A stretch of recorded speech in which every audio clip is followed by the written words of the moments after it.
এই রেসিপিটা এতই স্বাদ, না বানালেই বিশ্বাসই করবেন না। একবার অবশ্যই ট্রাই করবেন। আসসালামু আলাইকুম, রূপা রান্নাঘরে সবাইকে জানাই স্বাগত। আপনারা সবাই কেমন আছেন? আলহামদুলিল্লাহ আমি খুব ভালো আছি। চলে এলাম একটা করলার রেসিপি নিয়ে। এখানে আমি নিয়েছি করলা। প্রথমে আমি করলা গোল গোল করে কেটে নেব। এভাবে বোটাগুলোকে ফেলে দেব। খুব পাতলাভাবে করে নিতে হবে, গোল গোল করে। আপনারা চাইলে গ্রেটার দিয়েও কেটে নিতে পারেন। করলাটা খুব কচি নিতে হবে, তাহলে খুব ভালো হবে খেতে। এভাবে গোল গোল চাকচাক করে খুব পাতলা পাতলা করে কেটে নিচ্ছি।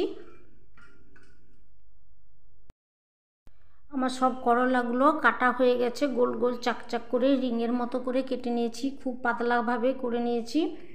এবার এখানে আমি একটা পেঁয়াজ ছিলে নিয়েছি, বড় পেঁয়াজ।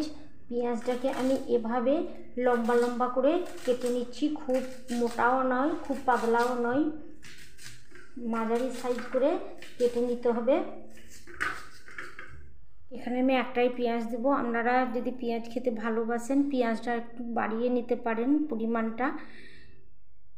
এভাবে কেটে নিতে হবে। খুব পাতলা করলে চলবে না, খুব মোটা করলেও চলবে না।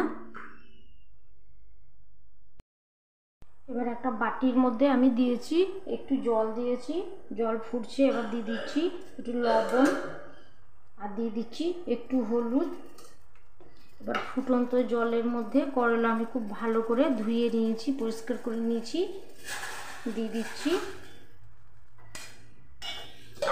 1 মিনিট গরম জলে আমি ভাপিয়ে নেব।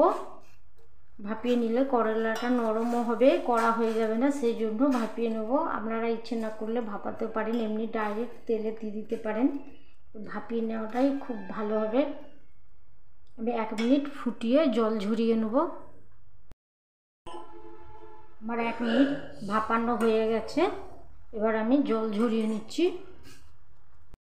এবার কড়াইয়ে দিয়েছি আমি সাদা তেল, দিয়েছি রাইস অয়েল।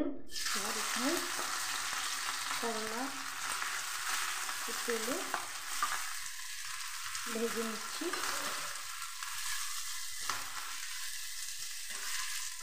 এভাবে তেলে দিয়ে ভেজে নিতে হবে।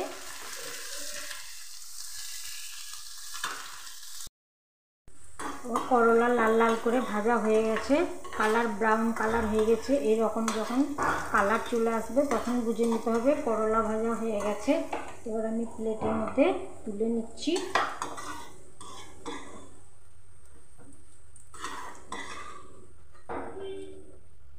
এভাবে আমি সেকেন্ড ব্যাচগুলোকে এভাবে ভেজে নেব।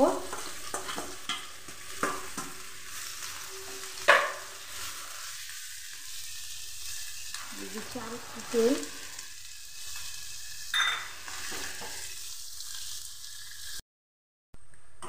আমার সেকেন্ড ব্যাচটাও লাল লাল করে ভাজা হয়ে গেছে। ভাজার সময় আমি গ্যাসের ফ্লেমটা লো টু মিডিয়াম করে রেখেছি, হাই করে রাখিনি। হাই করে রাখলে তাড়াতাড়ি পুড়ে যাবে।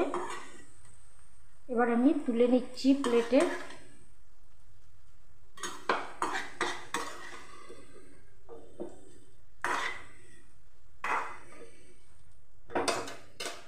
এবার ওই তেলের মধ্যে আমি দিয়ে দেবো যে পেঁয়াজটা কেটে রেখেছি, সে পেঁয়াজটা দিয়ে দিচ্ছি। পেঁয়াজটা লাল, আমার পেঁয়াজ লাল করে ভাজা হয়ে গেছে। পেঁয়াজ তুলে নিচ্ছি।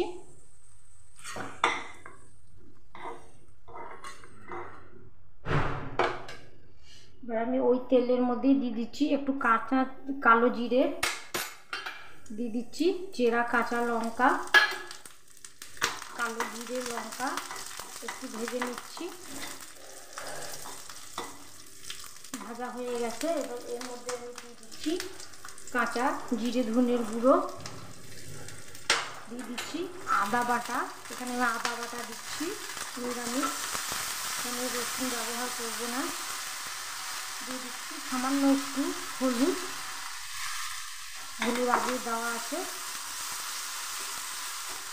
দিয়ে দেবো সামান্য একটু লবণ, লবণও দেওয়া আছে। এবার দিয়ে দিচ্ছি একটু সামান্য জল মশলাটা কষার জন্য।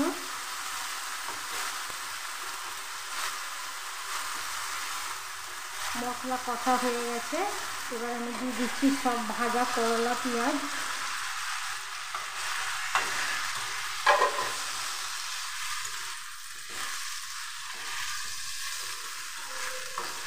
এভাবে আমি 2 মিনিট লো টু মিডিয়াম করে ভেজে নিচ্ছি। গ্যাসের ফ্লেমটা একদম লো করে দিব। এভাবে 2 মিনিট ভেজে নেব। ফিরে আসছি 2 মিনিট পর। ফিরে এলাম 2 মিনিট পর। এখানে আমি দিয়ে দিচ্ছি কয়েক দানা চিনি। চিনিটা দিলে ব্যালেন্সটা আরও একটু বাড়িয়ে দেবে। আর যারা চিনি পছন্দ করেন না তারা চিনিটা বাদ দিয়ে দেবেন।